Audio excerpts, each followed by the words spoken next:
the 1970s, musicians and collectors began to recognize the value of older instruments.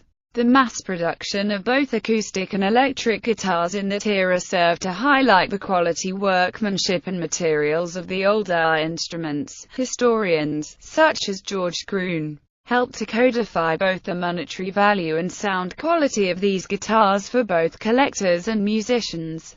Examples of well-known vintage electric guitars are 1950s and 1960s era Fender Stratocaster and Telecaster and Gibson Les Paul, also Vox, Gretsch, Rickenbacker, and Epiphone. Examples of well-known vintage bass guitars are 1950s and 1960s era Fender Precision Bass, although less well-known and not as financially valuable. Older electric guitars under the names of Harmony, Danelectro or Kay are becoming increasingly collectible. Examples of well-known vintage acoustic guitars are Martin and Gibson models typically previous to the 1970s and 1930s era Recording Kings. Among others, values of vintage guitars have risen considerably in the past 30 years, and are considered by some as a stable investment. 1. While the average value of these instruments has risen and fallen roughly equivalent to other more traditional areas of investment,